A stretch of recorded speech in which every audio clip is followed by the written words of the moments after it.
Bonjour à tous, aujourd'hui, il s'agit d'un animé appelé Amagami-Sanchi no Musubi. Avant de regarder la vidéo, abonnez-vous à la chaîne et appuyez sur le bouton j'aime. Oryu est un perdant sceptique qui ressemble à un Nanami dégonflé jusqu'à ce qu'il emménage avec 3 sœurs du temple et doivent choisir laquelle séduire. Tout commence lorsqu'il arrive au sanctuaire. Les touristes pensent qu'il prie peut-être les dieux pour réussir ses examens, mais Oryu ne croit pas à tout ça. Il préférerait traîner avec Tom Cruise et les autres adeptes de la science. Il se dirige ensuite vers le temple pour se présenter, mais personne ne semble être là. Oryu décide de jeter un coup d'œil lorsqu'il entend le bruit de filles qui se changent dans la pièce voisine. Il échappe de justesse à la scène classique où il marche accidentellement dans une situation embarrassante, mais la porte s'ouvre soudainement, et 3 déesses du scénario apparaissent un instant. La porte se referme aussitôt, et Oryu espère pouvoir faire comme s'il n'avait pas vu une seconde système solaire, mais les filles reviennent pour le punir de son voyeurisme. Les filles s'avèrent être des prêtresses du sanctuaire, et Oryu explique ensuite qu'il est censé emménager avec elles. La sœur Tsunder refuse d'accepter qu'un voyeur vienne vivre avec elle, alors Oryu demande au prêtre de le prouver. Malheureusement, leur grand-père ne reviendra que le lendemain.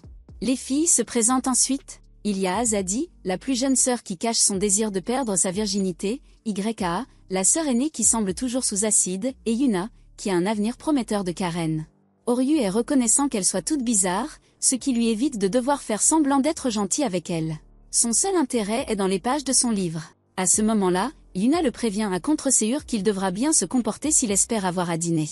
Plus tard, YA montre à Oryu sa chambre, affirmant l'avoir nettoyée pour lui. Cependant, lorsqu'elle ouvre la porte du placard débordant, Oryu se précipite pour la sauver d'un tas d'ordures. Yuna arrive pour vérifier et trouve Oryu enseveli sous les formes généreuses de YA, ce qui déclenche la colère de Yuna.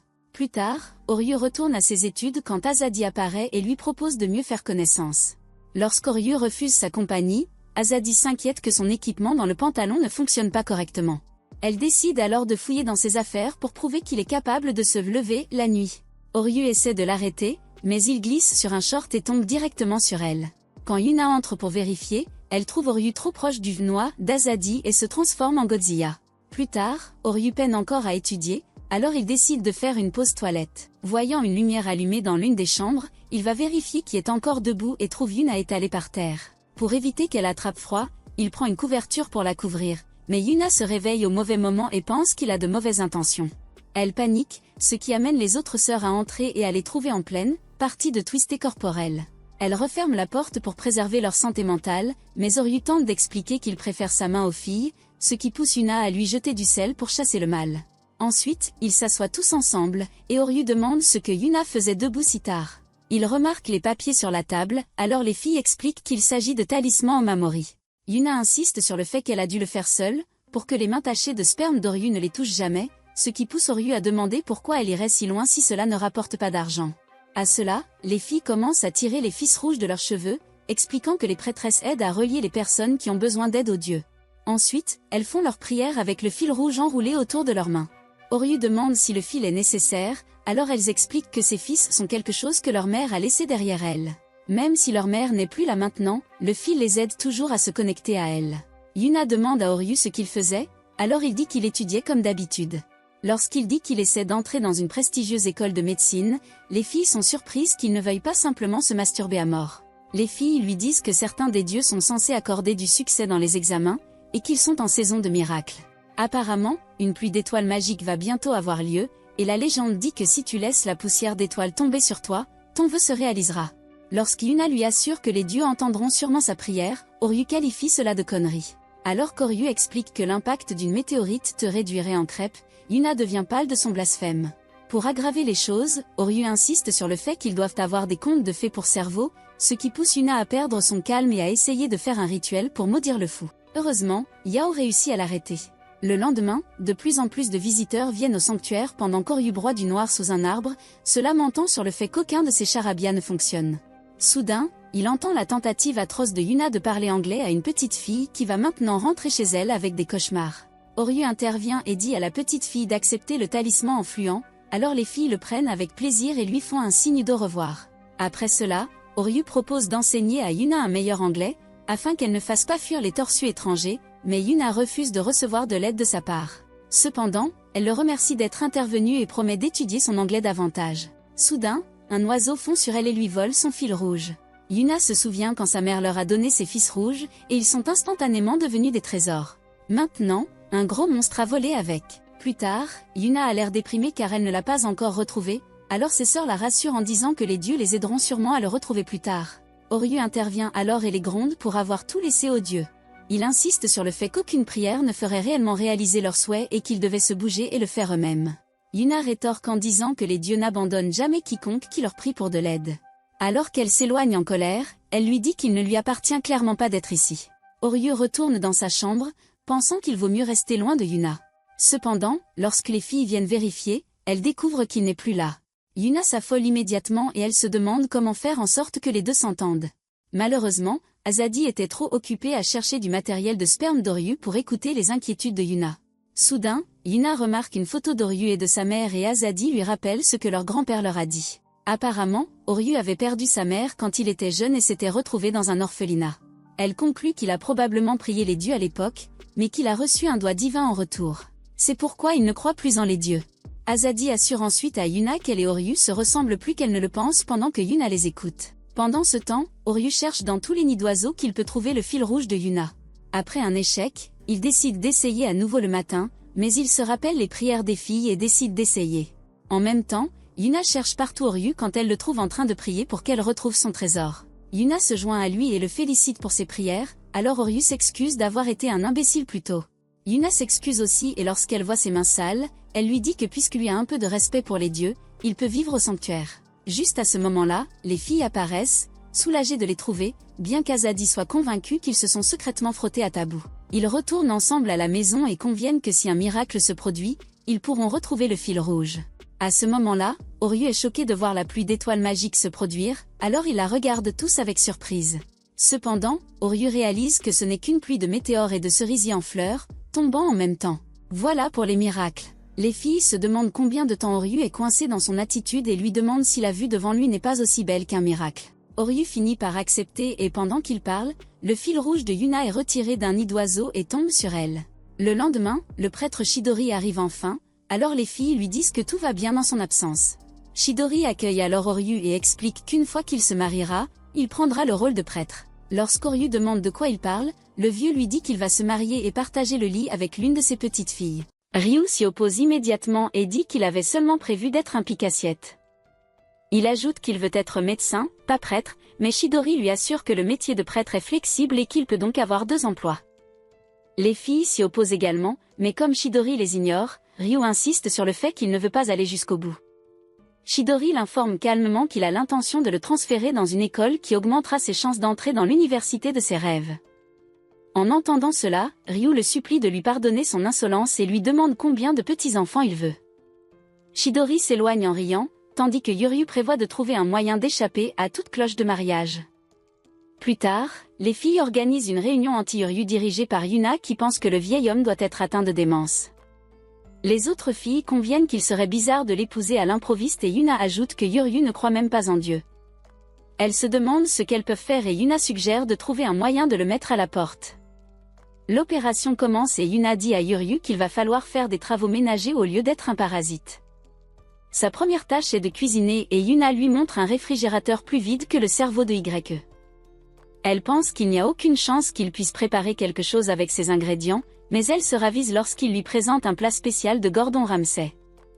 Les filles s'empiffrent rapidement et même si le repas était impeccable, Yuna dit qu'il n'est pas encore tiré d'affaire. Ensuite, il est obligé de faire la lessive. Yuna espère qu'il se pliera à la chaleur du soleil tandis que YE se demande si c'est une bonne idée de lui donner accès à leur couverture de parcelles. Étonnamment, Yoryu ne sourcille pas devant leurs vêtements intimes et c'est plutôt un défi pour les filles d'y assister. Après s'être mis dans l'embarras, Yoryu plie le linge en piles bien ordonnées qui donne l'impression qu'il est tout neuf. Cependant, Yuna insiste sur le fait que ce n'est pas encore fini et est obligée de sortir son arme secrète. Yoryu va devoir nettoyer la chambre de YE. La chambre de YE est l'image même d'une porcherie et Yuna lui souhaite bonne chance pour sa mission. Yoryu se demande par où commencer car son nez est souillé par quelque chose de pourri. Il découvrit que la source était des peintures à l'huile, car YE était un étudiant en art. Yoryu faillit y laisser sa vie, mais il finit par présenter une chambre étincelante de propreté. Y estima qu'il devrait le laisser rester dans la maison après lui avoir fait subir tout cela et Azadi ajouta qu'il pourrait aussi avoir besoin d'une servante. Lorsque Yuryu a entendu cela, il les a remerciés pour leur hospitalité de courte durée, mais s'il devait faire le ménage tous les jours, il ne serait pas en mesure de lire pour l'école de médecine. C'est pourquoi Yuryu fait ses valises et part réaliser ses rêves. Les filles se sentent mal à l'aise face à son départ, mais Yuna insiste sur le fait que leur plan a dû être un grand succès. Y et Azadi, quant à eux, semblent tristes de le voir partir. Plus tard dans le train, Yuryu s'est remis à étudier avec acharnement tandis que les filles le harcèlent en secret. Elle taquine Yuna pour sa mollesse, alors qu'elle n'y a voir un cœur. Elle se demande pourquoi Yuryu veut passionnément devenir médecin et pense que c'est probablement à cause de sa mère. La traque s'est poursuivie depuis la gare jusqu'à un endroit isolé où la piste s'est terminée par une maison hantée par des corbeaux et des chauves-souris. Yuna craint que Yuryu n'ait l'intention de vivre dans les bidonvilles parce qu'elle l'a mis à la porte, mais Yuryu se faufile jusqu'à eux et effraie Yuna.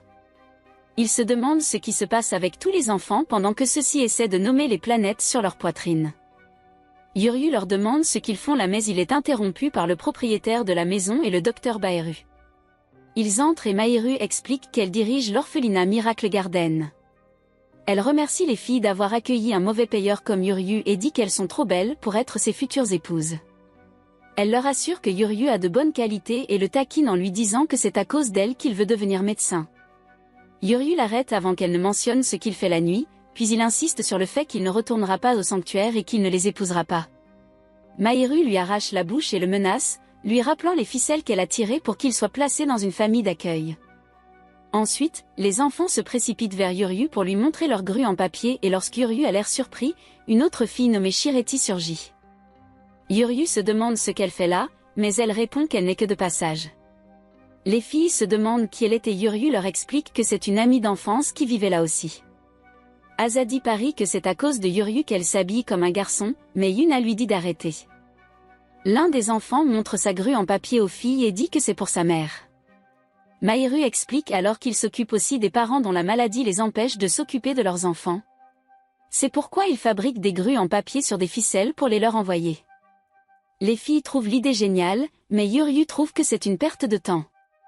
Yuna lui dit qu'il a tort et demande aux enfants de l'ignorer pendant qu'elle les aide à faire leurs grues. Au bout d'un moment, les filles présentent une épave. La grue de Y en faisait beaucoup trop. Yuna est trop lente avec elle et Azadi est trop maladroite. Les enfants se rassemblent et disent à Yuryu que les filles sont un gaspillage de planètes jumelles et lui demandent de les aider. Yuryu ne résiste pas à leur appel et les aide à faire 1000 grues en papier. Les filles s'émerveillent de son talent, tandis que Yuryu regrette de perdre son temps précieux avec des enfants qui crient. Cependant, lorsqu'il entendit un enfant se demander si la grue aiderait vraiment sa mère à aller mieux, cela déclencha un souvenir de son passé. Il a attrapé la grue en papier et l'a tendue à l'enfant, lui assurant que lorsque les médecins verraient les breloques, ils feraient de leur mieux. Le garçon s'est alors immédiatement réjoui. Mahiru est entré et a dit aux filles que Yuryu était si doué pour les grues en papier parce qu'il en avait plié des milliers pour sa mère. C'est pourquoi il est celui qui comprend le mieux les enfants. Les filles réalisent que Yuryu veut devenir médecin à cause des enfants, alors Shiradi ajoute que Yuryu a toujours été là pour eux lorsqu'ils étaient anxieux ou tristes. Mahiru attire alors l'attention des filles et leur dit de bien s'occuper de Yuryu. Plus tard, les filles continuent de jouer dehors avec les enfants, tandis que Mahiru félicite Yuryu d'avoir trouvé 3 dames du sanctuaire. Cependant, Yuryu déplore qu'elle lui ait demandé de faire toutes les tâches ménagères, ce qui l'a empêché d'étudier. Mahiru dit que Yuryu a toujours été capable de faire beaucoup de choses avec ses mains, mais que sa bouche a eu du mal à suivre. Cependant, elle lui assure que ces 3 filles ont fait tout ce chemin parce qu'elles tiennent à lui et qu'il ferait une erreur s'il pensait qu'il n'était pas le bienvenu. Elle lui rappelle alors qu'il était enfant et qu'il voulait l'aider à faire les tâches ménagères ou à s'occuper des enfants. Mahiru lui avait dit qu'elle était contente de tout faire elle-même. Yuryu sourit et décide de ne plus se plaindre, quitte à tout faire comme elle. Mahiru approuve et lui souhaite bonne chance. Plus tard, les filles taquinent Yuryu parce qu'il a le béguin pour Mahiru, mais il leur dit de fermer leur gueule et leur explique qu'il lui doit la vie. Il s'excuse ensuite d'avoir été égoïste et d'avoir quitté la maison comme ça. Il propose de faire toutes les tâches ménagères qu'ils veulent, mais Yuna lui dit qu'ils deviendront paresseux s'ils font ça, alors il propose tous de les aider puisqu'ils font partie de la famille maintenant. Yuryu accepte volontiers, mais les filles s'avèrent être de mauvaises ménagères. La chambre de YE est revenue à la case départ en moins d'un jour. Asahi n'a pas compris le concept d'utilisation d'une ligne, et Yuna peut regarder la peinture sécher plus vite qu'elle ne peut cuisiner. Yuryu se rendit compte qu'il n'y avait plus d'espoir pour ce trio de tête en l'air. C'est alors que Chidori fait son apparition et dit qu'il est heureux que Yuryu se comporte enfin comme un successeur, mais que Yuryu a toujours l'intention de faire quelque chose à propos du mariage plus tard. Chidori suggéra alors qu'il devrait avoir une entrevue formelle de mariage avec chacune de ses petites filles afin d'approfondir leurs liens. Quelques jours plus tard, Chidori vient chercher Yuryu pour son premier entretien de mariage. Yuryu pense que les sœurs sont aussi peu intéressées que lui jusqu'à ce qu'il voit Azadi jouer son rôle à la perfection. Chidori annonce le début de l'entretien, alors Azadi informe Yuryu qu'il passera la journée avec elle. Chidori les laisse seuls, et Asta dit à Yuryu qu'il devrait en profiter pendant que ça dure. Elle commence alors à retirer ses robes, obligeant Yuryu à faire semblant de se protéger les yeux. Malheureusement, tout ce qu'il voit, c'est une planche plate qui veut courir. Peu après, Azadi et Yuryu courent ensemble, et elle lui explique que courir est pour elle comme respirer. Yuryu ne la prend pas au sérieux, alors elle le menace de le laisser derrière. Yuryu, sûre de lui, déclare qu'elle ne pourrait jamais le semer, jusqu'à ce qu'il soit à moitié mort 5 heures plus tard. En rentrant, il espère prendre une douche, mais trouve la porte ouverte, révélant la poitrine plate d'Azadi. Elle le taquine en disant qu'elle préfère l'air libre, mais Yuryu la traite de malade. Le lendemain matin, Yuryu se rend compte qu'il a trop dormi et blâme Azadi de l'avoir épuisé. Cependant, Azadi apparaît soudainement dans son lit et lui propose de poursuivre leur entretien avec un marathon matinal. Elle veut acheter de nouvelles chaussures de course. Yuryu l'accuse de l'utiliser, mais Azadi dit qu'elle doit dire à son grand-père qu'ils ont fait l'entretien. Yuryu voit que la salle de stockage est aussi en désordre que la chambre de YA, mais Azadi rêve d'être enfermée seule avec un garçon. Les dieux du scénario ferment rapidement les portes, les bloquant à l'intérieur. Azadi annonce que la vieille porte ne bougera pas. Yuryu cherche une solution, mais remarque qu'Azadi commence à mal fonctionner, contrairement à son attitude habituelle. Il se souvient alors de ce qu'elle a dit dans la salle de bain et comprend qu'elle a peur des espaces confinés. Elle tente de nier, mais quand Yuryu la voit trembler, il pose sa main sur sa tête pour la calmer. Il lui offre ensuite son dos pour qu'elle puisse s'accrocher pendant qu'il essaie de briser la fenêtre. Plus tard dans la matinée, Yuryu réussit enfin à créer une ouverture assez grande pour passer. Quelques instants plus tard, Azadi remarque les mains meurtries de Yuryu et est touché par son courage jusqu'à ce qu'il réalise à quel point la pièce est haute et commence à hésiter. Finalement, il descend et ouvre la porte pour Azadi, qui a l'audace de se moquer de lui pour avoir une phobie. Alors qu'ils partent, Azadi le remercie de son aide, et Yuryu se retourne pour lui dire qu'en y réfléchissant, elle a parfois un côté enfantin. Azadi devient rouge comme ton vieux bulletin de notes et le nie, mais soudain, Ya et Azadi arrivent en courant pour lui demander où elle a été toute la matinée. Azadi leur raconte qu'elle a passé une nuit inoubliable avec Yuryu, déclenchant la jalousie de Yuna. Un jour, Yuryu se prépare à affronter Yuna, mais lorsqu'il la voit en mode épouse parfaite, il se demande si le monde touche à sa fin. Ils se promènent ensemble, et Yuna agit de manière inhabituellement douce et gentille. Yuryu se demande qui est cette personne et ce qu'elle a fait de Yuna, jusqu'à ce qu'il la voie chasser un chat d'un simple geste de la main. Plus tard, Yuryu demande à Yuna pourquoi elle se comporte étrangement. Soudain, Yuna le pousse au sol et essaie de le séduire, mais Yuryu la repousse en insistant qu'il ne voulait pas faire de bébé craqué. Yuna redevient enfin elle-même et explique qu'elle fait tout cela pour le bien du sanctuaire. Elle part ensuite cueillir des fleurs, et les autres filles disent que c'était difficile à regarder. Plus tard, Yuryu essaie de demander aux filles pourquoi Yuna en fait tellement si elle le déteste vraiment. Les filles révèlent alors que Yuna essaie simplement de les protéger du destin funeste de devoir épouser le visage laid de Yuryu. Apparemment, elle a toujours été ainsi, alors Yuryu demande aux filles ce que Yuna aime. Plus tard, Yuryu dit à Yuna de se changer pour qu'ils puissent continuer leur entretien. Il l'emmène dans un café à chats, et bien qu'elle tente de nier être une amoureuse secrète des chats, elle ne peut s'empêcher de leur faire des petits bruits. Elle propose soudain de partir, mais quand Yuryu lui rappelle qu'ils viennent d'arriver, elle répond qu'elle ne peut pas se permettre d'être paresseuse. Yuryu lui dit que les filles s'inquiètent de la voir se surmener pour le sanctuaire, mais Yuna insiste que c'est sa mission. Yuryu se sent proche de son dilemme, mais il lui rappelle que ses sœurs comptent aussi, et qu'elle devrait considérer ses moments de repos comme faisant partie de sa mission. Yuryu propose d'oublier ses études et de jouer avec les chats pour le reste de la journée, alors Yuna se détend et commence à s'amuser avec les chats. Plus tard, Yuna dit qu'elle a besoin de temps pour s'occuper de ses sœurs, et Yuryu admet que c'est plutôt addictif. Yuna lance ensuite une poupée aux filles et les remercie de l'avoir aidé à se détendre. Quand Yuna agit de manière étrangement douce et calme, Yuryu demande si elle a un parasite cérébral qui la fait revenir aux paramètres d'usine, et elle lui jette du sel dessus. Le lendemain, Yuryu attend son dernier entretien avec YAE, mais comme elle prend tout son temps, il monte à l'étage pour lui demander pourquoi. Il la surprend en train de se changer et s'enfuit avec un saignement de nez. Cependant, quand il lui demande pourquoi elle met autant de temps, elle lui assure qu'elle sera prête dans une seconde. Une semaine passe, et Yuryu revient prêt à la presser, mais il découvre qu'elle est déjà partie. Quand il interroge les filles, elles n'ont aucune idée d'où elle est allée, et quand Yuna commence à paniquer, Yuryu essaie de découvrir où elle pourrait être. Plus tard, Yuryu trouve YAE en train de dessiner au sanctuaire Inari et lui demande ce qu'elle fait. Quand YAE lui demande comment il l'a trouvée, il lui répond que le dessin de renard effrayant l'a un peu trahi. Il insiste ensuite pour savoir pourquoi elle a esquivé l'entretien. YAE lui demande s'il a vraiment un béguin pour elle. Quand il lui dit d'arrêter, elle répond que c'est un secret et lui assure qu'il le découvrira probablement bientôt. YAE suggère qu'ils fassent l'entretien au sanctuaire, alors ils prennent des photos et se comportent comme des touristes. Une fois l'entretien terminé, YAE lui offre un charme pour repousser le mal en guise d'excuse. Alors qu'ils s'en vont, Yuryu se demande si YAE n'est pas plus qu'une simple tête en l'air, mais elle lui demande soudain qui il a choisi d'épouser. YAE énumère les qualités de Yuna et Asahi, mais dit qu'elle a quelque chose de beaucoup plus doux et rebondi à offrir. Yuryu est embarrassé et trébuche dans les escaliers, se voyant tomber en arrière. Sa vie défile devant ses yeux jusqu'à ce qu'il voit des souvenirs qu'il ne reconnaît pas, laissant entendre qu'il épousera les 3 sœurs. Il se réveille alors et se rend compte que tout n'était qu'un rêve. Commentez, j'épouserai les 3, si vous voulez une partie 4.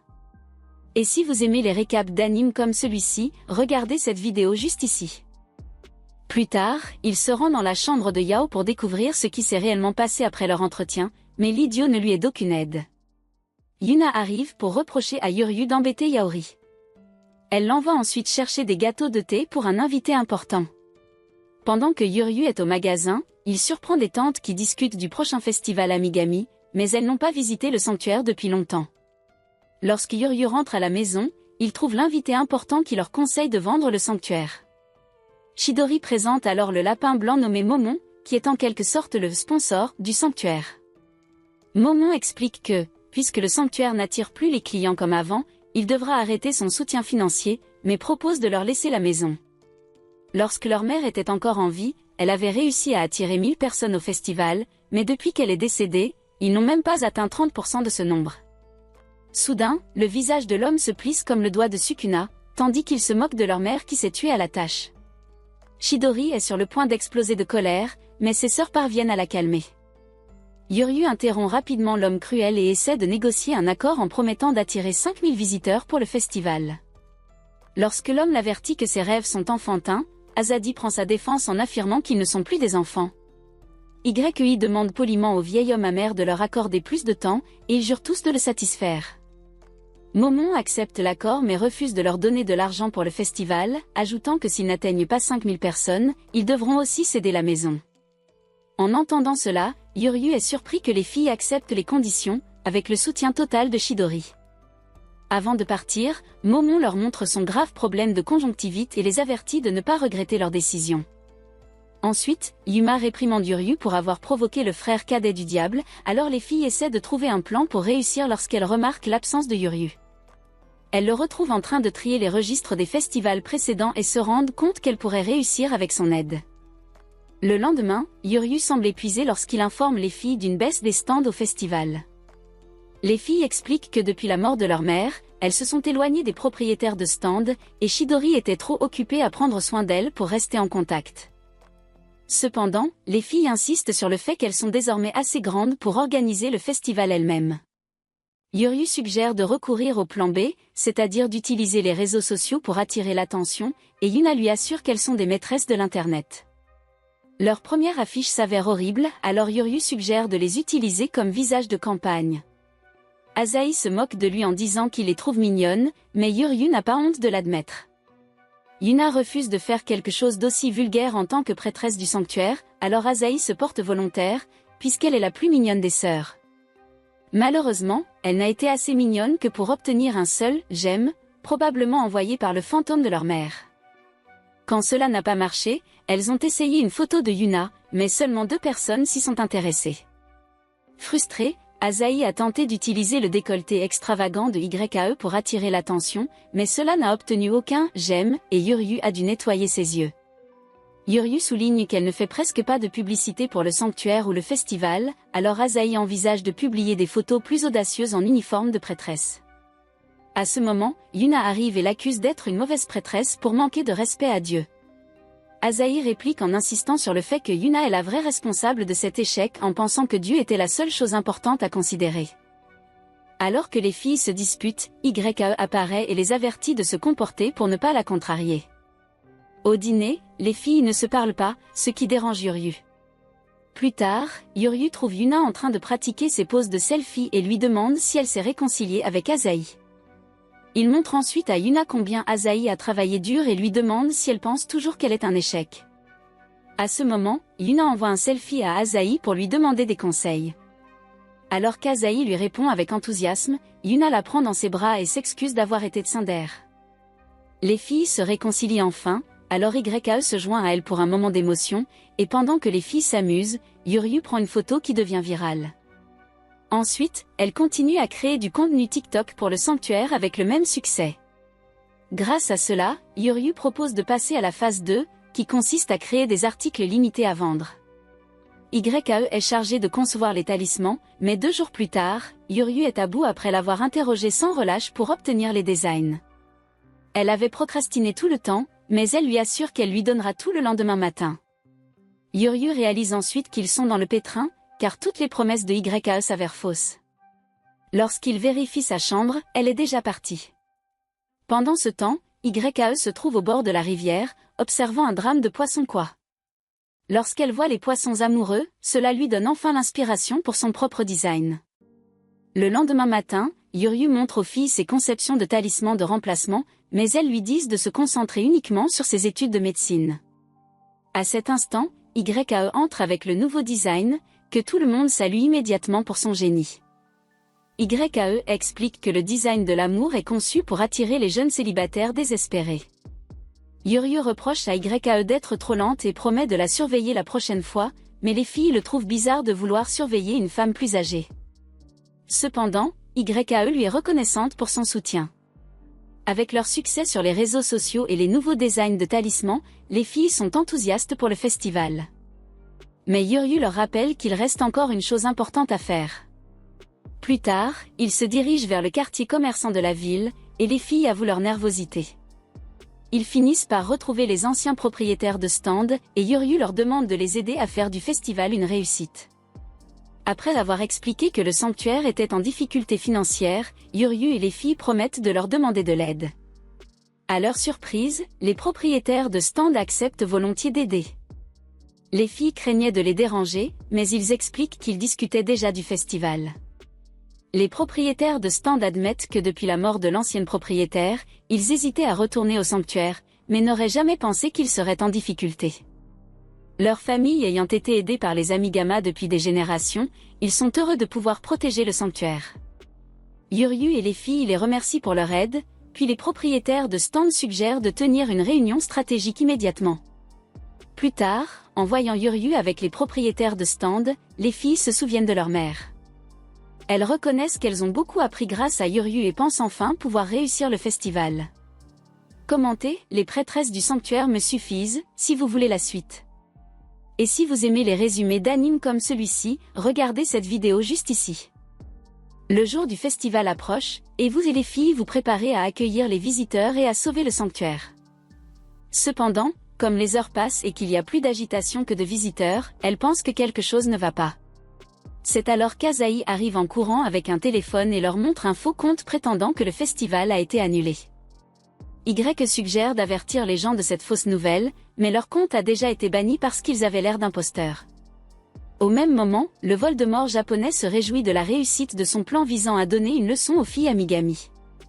De retour au sanctuaire, Yuryu et Asahi maudissent Mo et Mon pour avoir fait cela, car personne d'autre ne serait assez malade pour essayer. Yuna leur rappelle tout le mal qu'ils se sont donné pour que le festival soit gâché par un homme dont les yeux ressemblent à des ongles d'orteils coupés. Yak et Asahi se sentent aussi mal que Yuna, mais Yuryu leur assure que ce n'est pas fini. Après avoir consulté le programme du festival, Yuryu leur suggère de se concentrer sur les événements de l'après-midi pour attirer l'attention. Il parle aux filles d'un plan pour attirer les gars en sueur avec des baskets New Balance, ce qui les fait paniquer et les avertit qu'elles pourraient avoir des ennuis. Chidori l'entend cependant et insiste sur le fait que c'est une bonne idée. Les propriétaires de l'échoppe acceptent également d'aider, Yuryu prend donc quelques prospectus à distribuer et laisse les filles s'occuper du reste. Alors que les filles regardent et s'enfuient, Asahi demande si Dieu va les gronder, ce à quoi Chidori répond que le plus important est de s'amuser avec Dieu. Les propriétaires de l'échoppe acceptent de s'amuser aussi et de partager le bonheur des filles. Pendant ce temps, Ryo essaie de distribuer des prospectus pour le festival, mais les gens ne réagissent pas à un homme en peignoir. C'est alors que Mahiru arrive pour l'aider et lui montrer comment faire. Shirai et les enfants arrivent aussi pour l'aider, et Yuryu demande ce qu'ils font tous là. Mahiru répond qu'ils ont entendu dire qu'ils avaient des problèmes et qu'ils pensaient que Yuryu essaierait de les résoudre tout seul. Ils disent à Yuryu de se détendre et acceptent de rester pour les aider. Ils peuvent enfin distribuer les tracts, juste à temps pour l'attraction principale. YU et les filles se présentent sur un char pour montrer des filles en peignoir. Lorsque la foule voit à quel point les demoiselles du sanctuaire sont mignonnes, elle décide de passer au festival. Momon observe la scène et regrette l'échec de son plan. Pendant ce temps, les filles déplorent le manque de respect de Yuryu envers Dieu, mais comme elles sont déjà là-haut, elles décident d'en faire une blague. Les filles sont attirées par la foule, et Yuryu pense qu'ils vont enfin atteindre les 5000 visiteurs. Mais il se met à pleuvoir et tout le monde se met à l'abri. Le festival est alors plus vide que Yesbren, et la radio annonce que l'orage risque de durer longtemps. Yuryu a l'air déprimé en regardant le compteur de visiteurs. Il décide de sortir sous la pluie, bien que les filles l'avertissent qu'il risque d'attraper froid. Malgré leur malchance, les filles assurent à Yuryu que Dieu ne leur tournera jamais le dos et qu'il les aidera sûrement. Traduit avec dipel.com, version gratuite. Yuryu regarde les filles prier sans but sous la pluie et part en courant. Yuryu se sent frustré par son impuissance et se demande ce qu'il peut faire pour changer les choses. À ce moment-là, l'orage prend fin et Yuryu remarque quelque chose d'incroyable.